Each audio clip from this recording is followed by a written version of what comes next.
nouveau une joie d'être avec vous ce matin. C'est un privilège d'ouvrir la parole de Dieu.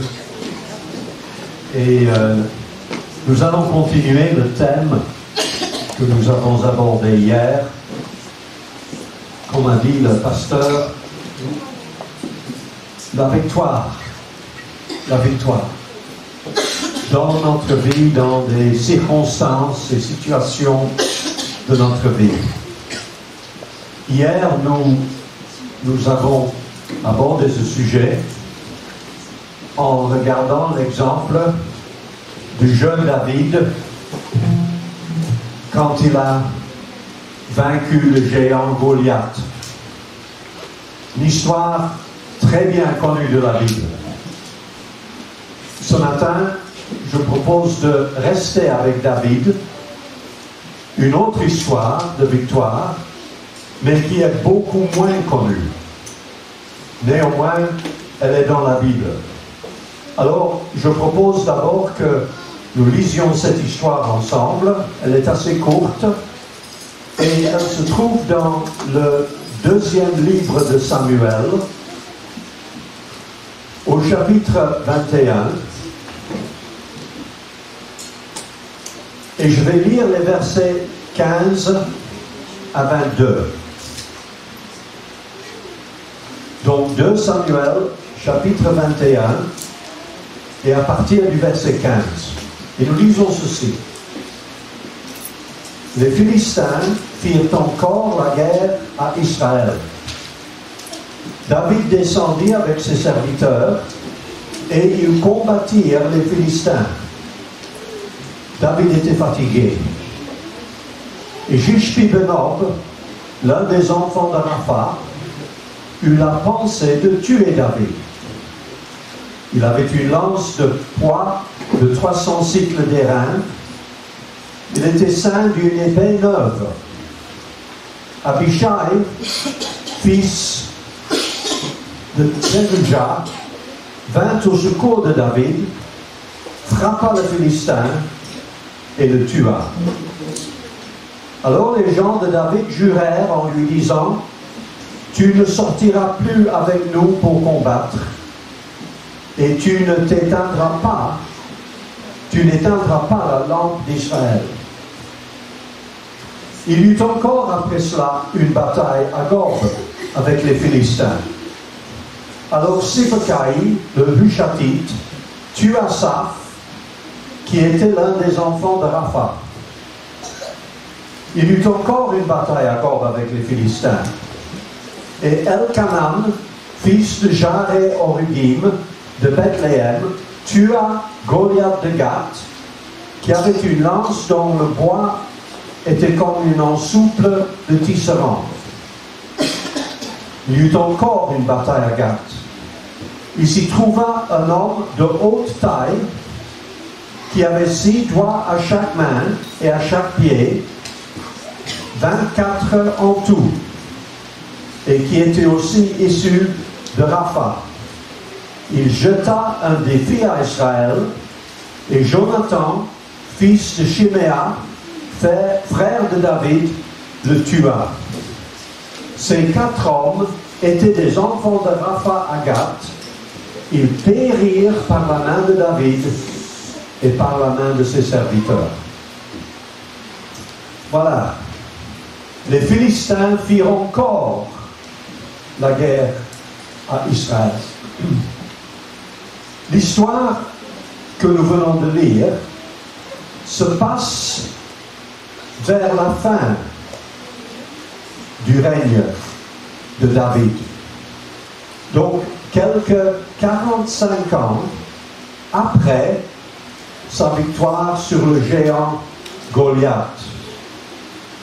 David n'a plus dû combattre un géant entre-temps.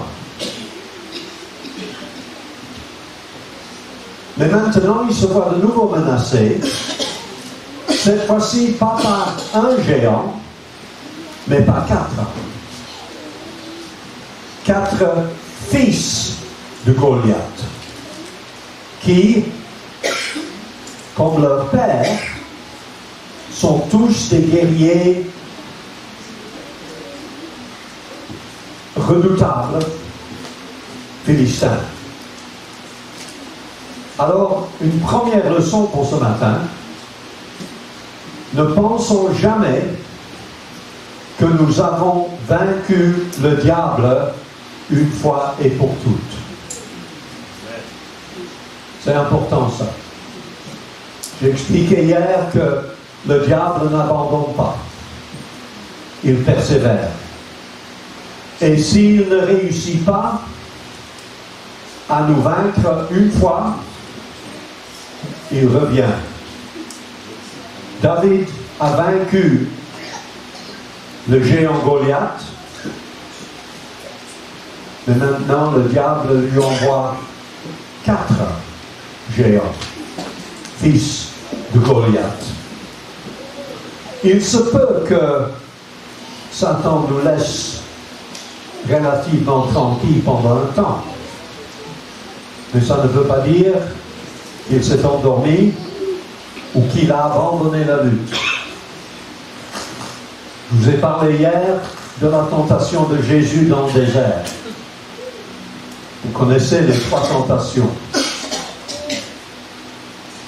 Quand Jésus a refusé de céder 3 fois de suite, nous lisons ceci.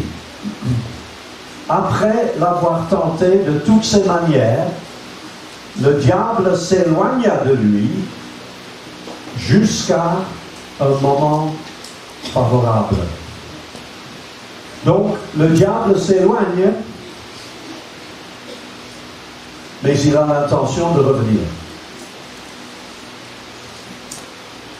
Une deuxième leçon pour ce matin. L'onction divine ne nous met pas à l'abri du diable.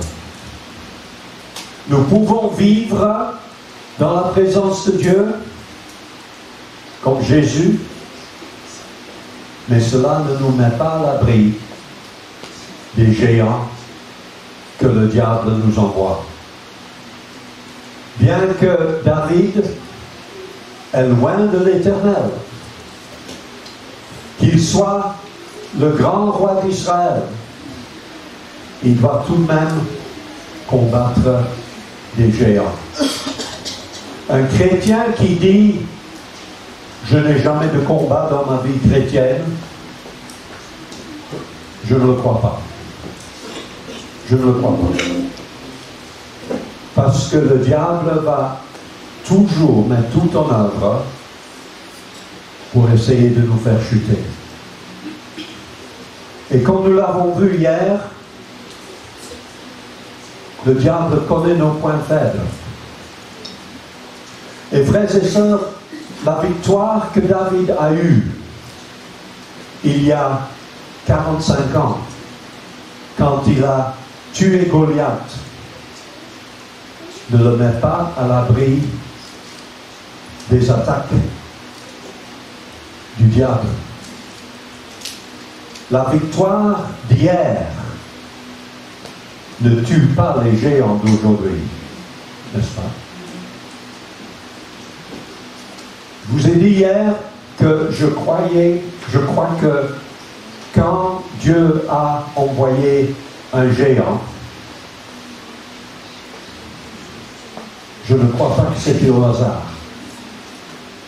Dieu connaît, le diable connaît nos points faibles, et Satan savait que s'il y avait une chose que les Israélites craignaient, c'était des géants. Quand Moïse envoie les espions dans la terre promise, ils reviennent et ils disent: le pays que nous avons parcouru pour l'explorer est un pays qui dévore ses habitants. Tous ceux que nous y avons vus sont des hommes d'une autre taille. Nous avons vu des géants. De la race d'Anak, la race des géants. Et nous étions à nos yeux et aux leurs comme des sauterelles. Et ces géants ont fait tellement peur au peuple d'Israël qu'ils ont refusé d'entrer dans la terre promise. Alors, il se demandait même, ne vaut-il pas mieux pour nous de retourner en Égypte? Ils avaient tellement peur. Le résultat, le jugement de Dieu était très sévère. Tous ceux-là ne verront point le pays que j'ai juré à leur père de leur donner. Tous ceux qui m'ont méprisé ne le verront point. Mes frères et sœurs, il y a là aussi une leçon pour nous, n'est-ce pas?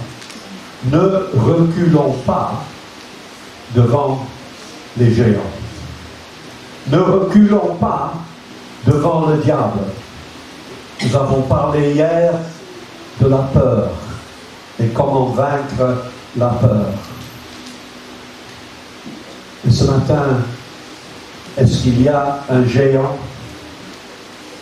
qui vous fait peur? Un géant de tentation, un géant de maladie, un géant de péché, un géant de dépression, de découragement ou d'angoisse ou d'amertume. Les Philistins firent encore guerre à Israël. Le mot philistin, le nom philistin, signifie envahisseur. Et comme j'ai expliqué hier, les Philistins envahissent la terre qui appartient au peuple de Dieu. Et c'est toujours une tactique du diable, n'est-ce pas? Il essaye de s'installer dans la vie des enfants de Dieu, de reprendre le terrain que nous avons consacré au Seigneur, le terrain de notre cœur, de notre âme, de notre esprit. Et pourquoi? Parce qu'il veut tuer notre vie spirituelle, il veut détruire notre paix, notre joie, notre sanctification, notre fidélité, notre consécration. C'est ça son but. Les Philistins firent encore la guerre à Israël. David descendit avec ses serviteurs, ils combattirent les Philistins et David était fatigué. David était fatigué.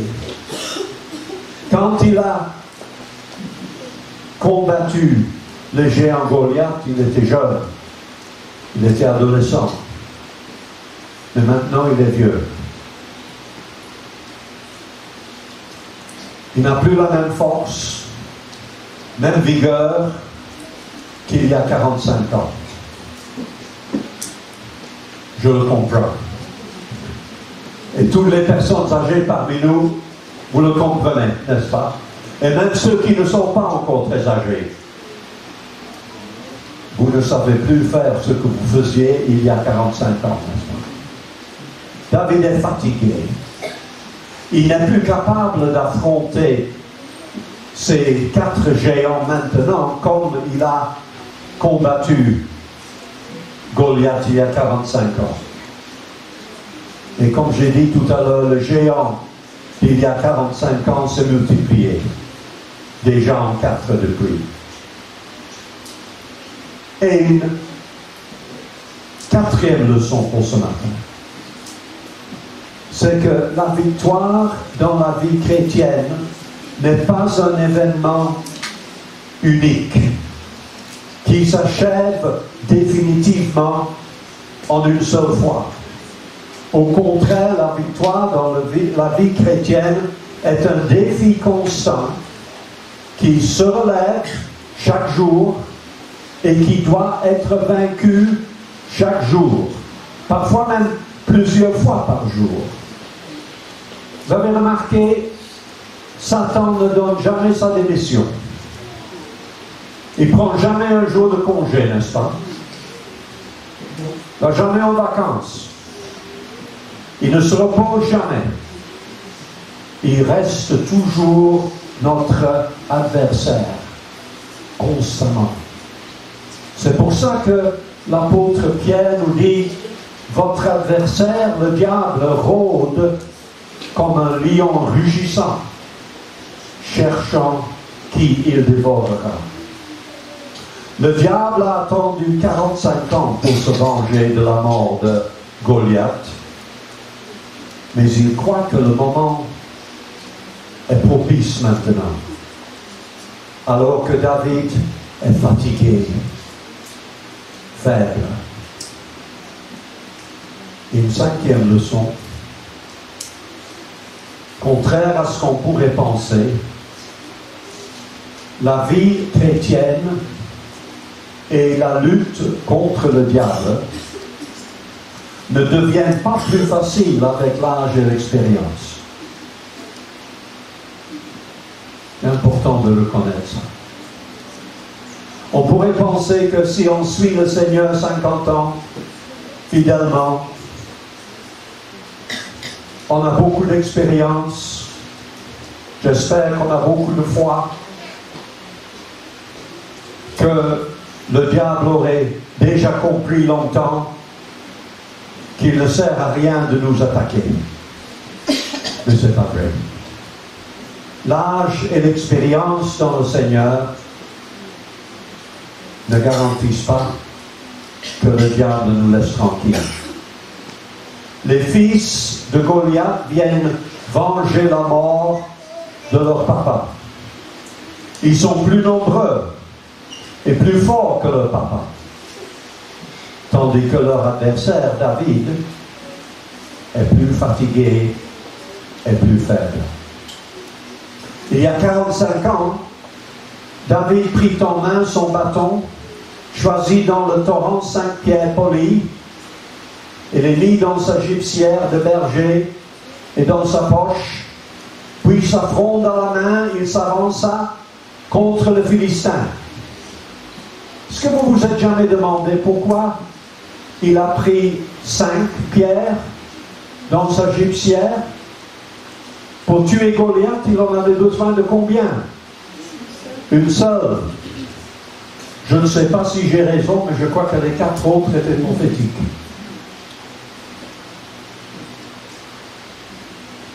Les Philistins firent encore la guerre en Israël. David descendait avec ses serviteurs et ils combattirent les Philistins. David était très fatigué. Et Jishbi-Benob, l'un des enfants de Rapha, il faut que je vous dise que le mot Rapha veut dire géant. Jishbi-Benob eut la pensée de tuer David. Il avait une lance de poing de 300 cycles d'airain, il était ceint d'une épée neuve. La lance de Jishbi-Benob ne pesait que la moitié de celle de son père. Et elle est d'airain, alors que celle de son père était de fer. Donc, il semble être moins bien armé. Mais il est ceint d'une épée neuve. Une épée donc qui est très aiguë, n'est-ce pas? Bien sûr qu'il s'est ceint d'une épée neuve. Pourquoi? Vous vous rappelez l'histoire de David et Goliath? L'épée de son père, David l'a pris. N'est-ce pas? Jishbi-Benob signifie « moi, j'habite à Nob ». Moi dans le sens « moi et personne d'autre ». Moi, pas celui qui habitait auparavant. Nob était un village près de Jérusalem. Et ce village de Nob avait une signification spéciale pour David. Parce que quand il a fui le roi Saül qui cherchait à le tuer, il s'est réfugié dans le village de Nob. Nob était une ville, quand David y est allé, une ville où habitaient beaucoup de prêtres. Parmi eux, le prêtre, le sacrificateur Abimelech. Et David dit à Ahimelech, n'as-tu pas sous la main une lance ou une épée? Car je n'ai pris avec moi ni mon épée ni mes armes. Le sacrificateur répondit, voici l'épée de Goliath, le Philistin. Si tu veux la prendre, prends-la, car il n'y en a pas d'autre ici. Et David dit, il n'y en a point de pareil dans la moi. Donc,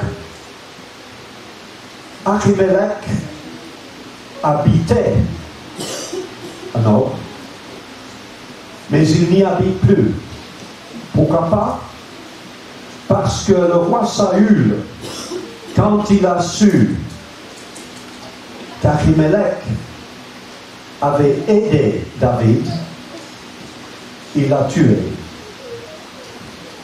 Le mot Nob, le nom Nob veut dire lieu haut, dans le sens d'un endroit où on va pour rencontrer Dieu. C'est pour cela qu'il y habitait beaucoup de prêtres dans le temps. Mais maintenant, on n'y va plus pour rencontrer Dieu. Il n'y habite plus de prêtres. Qui est-ce qui habite maintenant? Jishbe-Benob. Moi, j'habite à Nob. Pas Ahimelech, l'homme de Dieu, mais Jishbe-Benob, l'homme du diable. Qu'est-ce que nous voyons ici? Que Satan essaye toujours de remplacer Dieu, de prendre la place de Dieu, la place de Dieu dans notre vie, la place que Dieu veut avoir dans notre vie, la place que nous avons donnée à Dieu dans notre vie. Envahir le territoire de Dieu, usurper l'autorité de Dieu.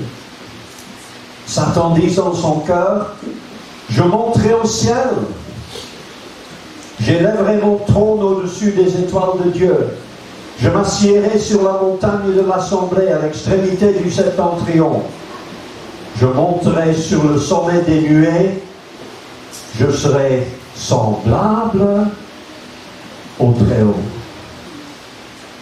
Est-ce qu'il y a un Jishbe-Benob qui s'est installé chez vous?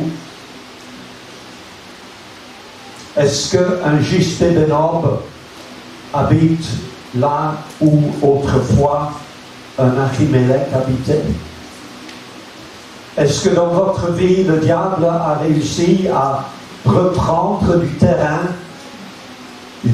qui autrefois était consacré au Seigneur? Est-ce que le diable a réussi à voler du temps, ou de l'attention, de l'effort, ou de l'argent, ou de la consécration, de la sanctification que vous aviez autrefois dédié au Seigneur? Attention, un Jishbe-Benob ne se contente pas seulement d'habiter à Nob, d'habiter chez ses victimes. Son but, c'est le malheur de ses victimes et la mort de ses victimes. Jishbe-Benob eut la pensée de tuer David. Il n'est pas venu pour se moquer de lui. Il n'est pas venu pour le taquiner. Il est venu pour le tuer. Ne nous trompons jamais des desseins du diable. David était fatigué. Il y a 45 ans, quand il a confronté Goliath, combien des dizaines de milliers des soldats d'Israël l'ont accompagné? Aucun. Il a dû combattre Goliath tout seul, n'est-ce pas? Personne ne lui est venu en aide. Mais aujourd'hui, il est fatigué, il est faible, il a besoin d'aide. Et heureusement pour lui, Abishai vint au secours de David. Et le nom Abishai veut dire don du Père. Alléluia. Amen. Merci Seigneur pour des Abishai. Des frères et sœurs que Dieu nous donne à nous secourir, à nous aider, à nous fortifier quand les Jish Bebenob nous attaquent. Quand nous sommes physiquement ou spirituellement fatigués, affaiblis, quand nous n'avons plus ou quand nous n'avons pas la force en nous-mêmes de lutter contre le géant ou les géants qui nous menacent. Formidable ça. Vous vous rappelez de l'histoire de Moïse? Quand Israël combattait Amalek, Moïse et Aaron et Hur montaient au sommet de la colline. Et lorsque Moïse élevait la main, Israël était le plus fort. Et lorsqu'il baissait sa main, Amalek était plus fort. Les mains de Moïse étaient fatiguées. Comprenez qu'est-ce qu'il fait? Il est sur la montagne et il lève ses mains. Si vous levez vos mains comme ça, vous savez tenir pendant combien de temps? 1 minute, 2 minutes, 5 minutes, 10 minutes, 15 minutes. Vous avez compris, n'est-ce pas? Et Aaron et Hur qui accompagnent Moïse, ils ont compris. Les mains de Moïse étant fatiguées, ils prirent une pierre qu'ils placèrent sous lui et il s'assit dessus. Et Aaron et Hur soutenaient ses mains. N'est-ce pas? Résultat, l'un d'un côté, l'autre de l'autre. Résultat, ses mains restèrent fermes jusqu'au coucher du soleil et Josué vainquit Amalek et son peuple au tranchant de l'épée. Aaron et Hur étaient des Abishai, n'est-ce pas?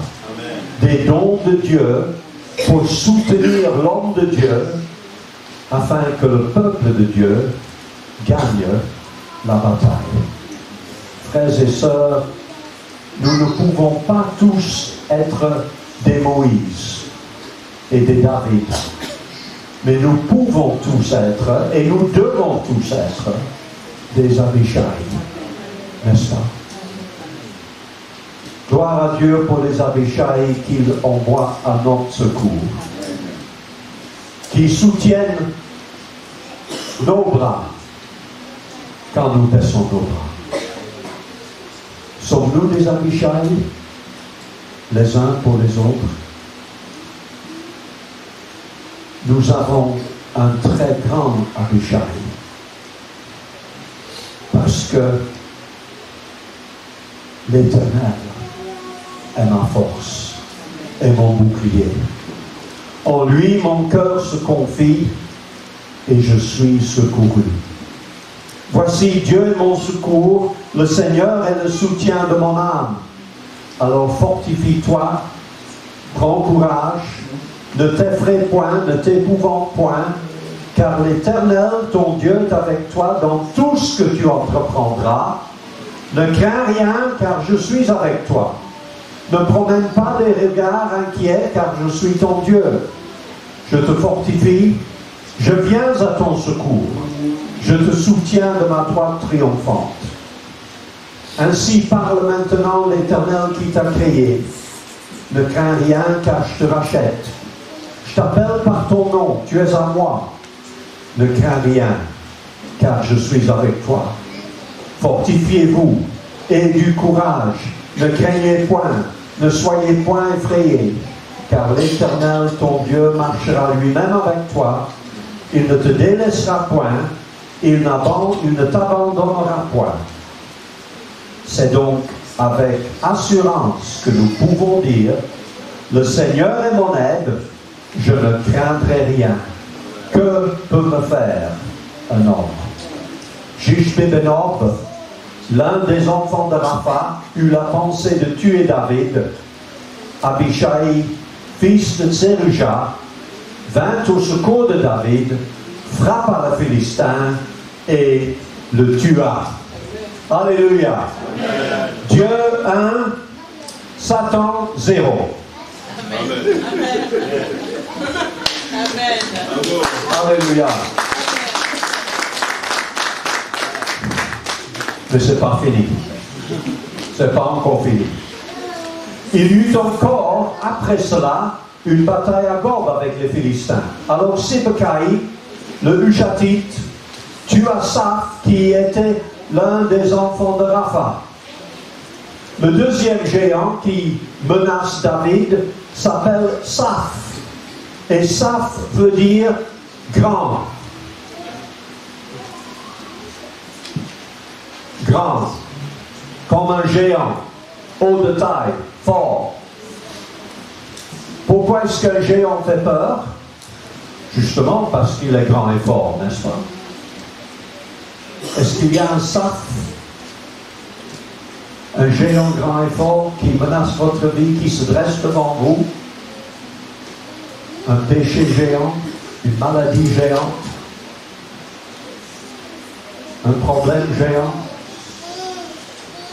à l'école, au travail, dans la famille, dans le mariage.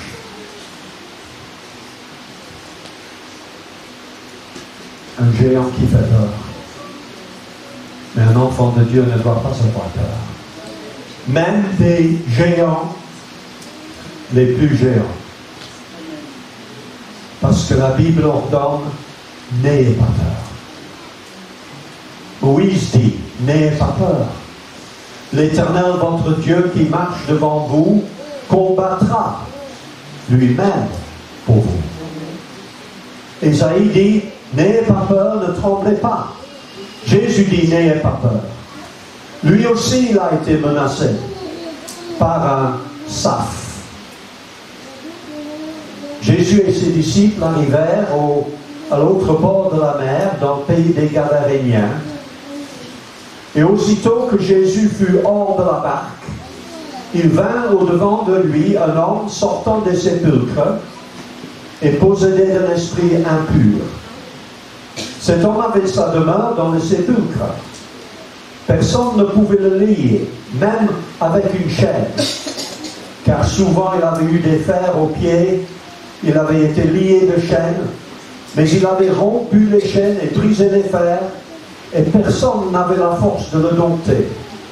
Il était sans cesse, nuit et jour, dans le sépulcre et sur les montagnes, criant et se meurtrissant avec une pierre. Jésus lui demandait, « Quel est ton nom ?» « Mon nom, répondit-il, c'est Légion, car nous sommes beaucoup. » Une légion de soldats romains comptait 6000 hommes.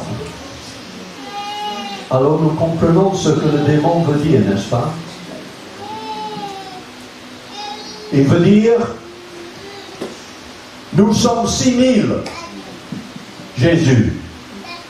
Plus nombreux, plus grands, plus forts que toi et tes 12 disciples.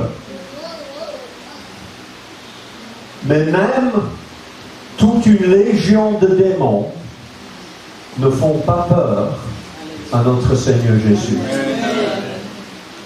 Jésus lui dit, sors de cet homme, esprit impur. Et les esprits impurs sortirent. Et les gens allèrent voir ce qui était arrivé. Ils vinrent auprès de Jésus et ils virent le démoniaque, celui qui avait eu la légion, assis, vêtu et dans son bon sens.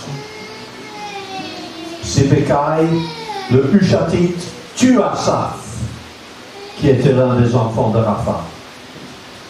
Il ne faut pas avoir peur des géants. Au contraire, il faut les tuer, les éradiquer, les éliminer. Éradiquer, éliminer leur influence dans notre vie. Comment?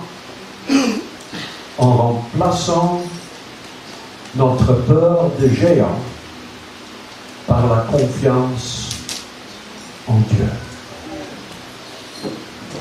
David chante, l'Éternel est ma lumière et mon salut. De qui aurais-je crainte? L'Éternel est le soutien de ma vie. De qui aurais-je peur? Salomon dit, la crainte des hommes tend un piège. Qu'est-ce que c'est un piège? Quelque chose que le diable met devant nous dans le but de nous faire chuter, n'est-ce pas? La crainte des hommes tend un piège. Mais celui qui se confie en l'Éternel est protégé. C'est moi qui vous console. Qui es-tu pour avoir peur d'un homme mortel?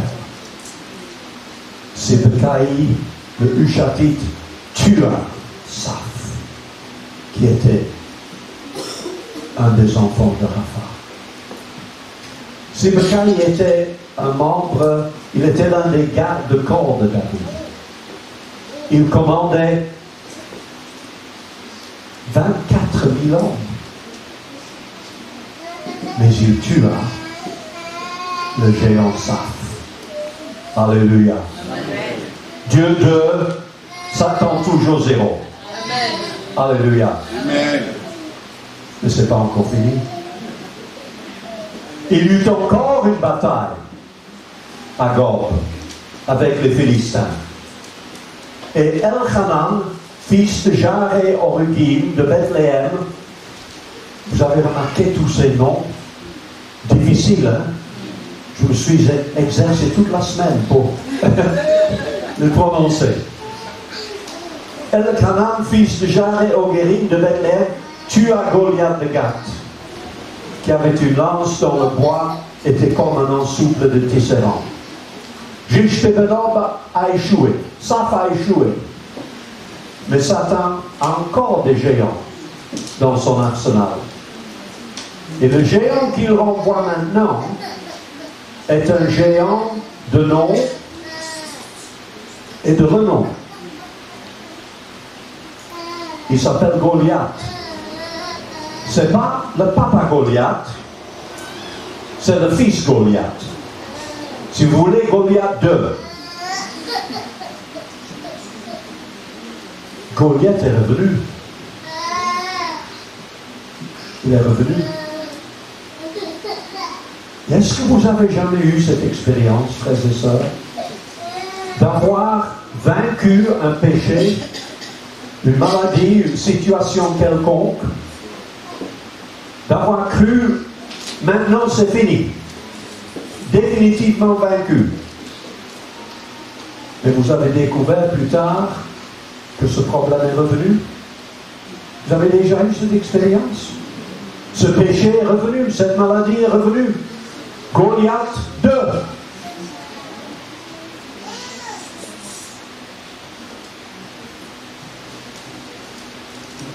Je répète, Satan connaît nos points faibles. Et il revient avec les mêmes tentations, avec les mêmes maladies, avec les mêmes problèmes qu'autrefois. Pourquoi? Il se dit, il y a 45 ans, j'ai réussi. Je réussirai de nouveau. Mais ne perdons pas courage. Parce que la Bible nous donne une promesse merveilleuse dans ces circonstances. Celui qui a commencé en vous cette bonne œuvre la rendra parfaite pour le jour de Jésus-Christ. Alors si Goliath revient, ne perdons pas le courage, ne baissons pas les bras. L'œuvre que Jésus a commencée en nous il y a 45 ans, ou peut-être 45 jours, il va la rendre parfaite. Amen. La victoire totale viendra. Amen. Si nous persévérons. Parce que ceux qu'il a connus d'avance, il les a aussi prédestinés à être semblables à l'image de son Fils. Et son Fils, Jésus, a vaincu le diable, le péché et la mort. Amen. Et la promesse de Dieu, c'est qu'il va nous rendre semblables à son Fils. Amen. Car nous sommes son ouvrage et ont été créés en Jésus-Christ pour de bonnes œuvres que Dieu a préparées d'avance afin que nous les pratiquions. Et celui qui vous a appelé est fidèle et c'est lui qui le fera. Il y eut encore une bataille à Gob avec les Philistins et Elkanan, fils de Jaré-Orégim de Bethléem, tua Goliath de Gath. Satan a toute une famille de géants dans son équipe. Mais Dieu a une équipe de vainqueurs. Amen.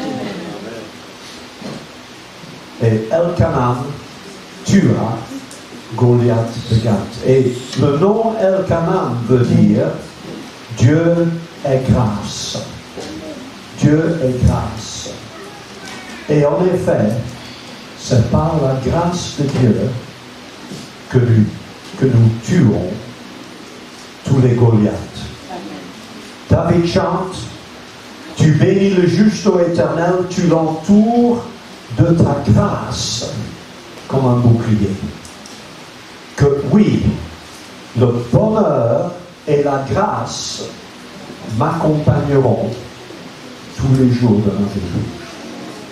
Sa colère dure un instant, mais sa grâce toute la vie. Et celui qui se confie en l'Éternel est environné de grâce.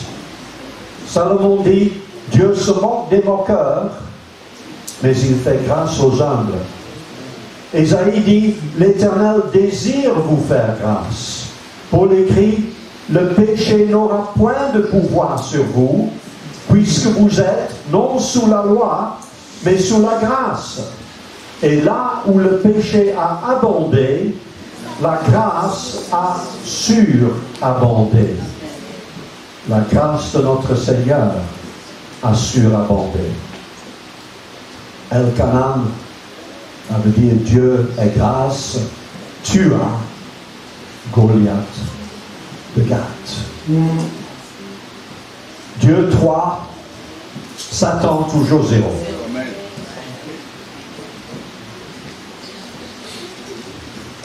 Il y eut encore une bataille à Gath. Il est coriace le diable, n'est-ce pas? Il ne s'abandonne jamais, n'abandonne jamais. Il s'y trouva un homme de haute taille qui avait 6 doigts à chaque main et à chaque pied, 24 en tout, et qui était aussi issu de Rapha. Il jeta un défi à Israël, et Jonathan, fils de Chiméa, frère de David, le tua. Le dernier des 4 géants est un géant anonyme. Les autres ont des noms. Mais ce dernier, on ne nous dit pas son nom. Il est anonyme. Mais aux yeux des Israélites, le fait qu'il ait 6 doigts sur chaque main et 6 doigts de pied sur chaque pied, le rend encore plus redoutable et plus dangereux que ses 3 frères.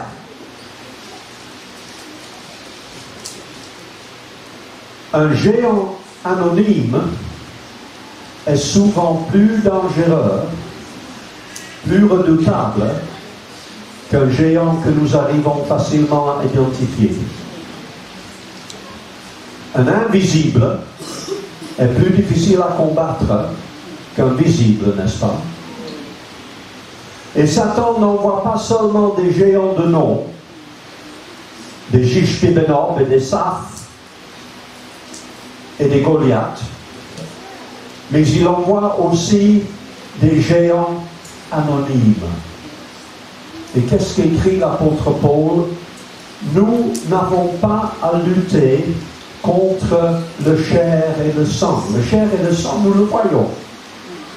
Mais nous avons à lutter contre les dominations, contre les autorités, contre les princes de ce monde des ténèbres, contre les esprits méchants dans les lieux célestes. Quand un géant de péché ou de maladie ou de problème ou de désastre quelconque nous attaque, sans que nous soyons capables de comprendre ou d'expliquer pourquoi, sans que nous n'arrivions pas à identifier une cause, une raison, c'est généralement parce qu'il s'agit d'une attaque des lieux célestes. Quand on parle des lieux célestes dans ce contexte, ça ne veut pas dire le ciel, ça veut dire l'univers qui, pour le moment, est toujours habité par le diable et ses démons. Et quand nous savons cela, et quand nous comprenons cela, c'est-à-dire que nous n'avons pas affaire avec le chair et le sang, mais nous avons affaire avec des puissances diaboliques. Même si nous ne savons pas ou nous ne comprenons pas pourquoi tel ou tel malheur nous arrive, nous pouvons y faire face. Non avec des réponses et des solutions et des armes humaines, mais avec les armes de Dieu. La vérité pour ceinture, la cuirasse de la justice, le bouclier de la foi, avec lequel vous pourrez éteindre tous les traits enflammés du diable. Tous les Jishbi-Benob, tous les Saph, tous les Goliaths, tous les géants anonymes, le casque du salut et l'épée de l'esprit, qui est la parole de Dieu. Alors n'ayons pas peur et ne reculons pas, ne désespérons pas devant les géants anonymes. Car Dieu nous a délivrés de la puissance des ténèbres. Et il nous a transportés dans le royaume du Fils de son amour. Jésus a dépouillé les dominations et les autorités et les a livrées publiquement en spectacle, en triomphant d'elles par la croix. Le géant anonyme jeta un défi à Israël. Comme son père et comme ses frères, il est orgueilleux. Mais qu'est-ce que dit la Bible? L'arrogance précède la ruine et l'orgueil précède la chute. Il jeta un défi à Israël et Jonathan, fils de Chiméa, frère de David, le tua. Et le nom Jonathan veut dire Dieu a donné. Et frères et sœurs, Dieu nous a donné son Saint-Esprit, qui nous vient en aide et qui nous donne la victoire sur tous nos géants. Il jeta un défi à Israël et Jonathan, fils de Chiméa, frère de David, le tua. Dieu 4, Satan toujours 0. Amen. Alléluia. Amen. Je termine. Est-ce qu'il y a des géants qui vous menacent? Un Jishbi Ben Orb, un Saph, une Goliath, un géant anonyme. Ces 4 hommes étaient des enfants de Rapha à Gath. Ils périrent par la main de David et par la main de ses serviteurs. Et frères et sœurs, nous sommes plus que vainqueurs par celui qui nous a aimés. Alors n'ayons pas peur de nos géants, mais proclamons avec force: l'Éternel est ma force. Et le sujet de mes louanges, c'est lui qui m'a sauvé, il est mon Dieu. C'est Dieu qui est ma puissante forteresse, parce que l'Éternel est la force de son peuple. Il est le rocher des délivrances de son oint. Dieu est pour nous un refuge et un appui, un secours qui ne manque jamais dans la détresse. Dieu sera toujours le rocher de mon cours, de mon cœur et mon partage. Et le verset avec lequel nous avons commencé ce week-end: vous êtes de Dieu et vous les avez vaincus parce que celui qui est en vous est plus grand que celui qui est dans le monde. Amen. Que Dieu vous bénisse richement. Amen. Merci beaucoup de votre attention.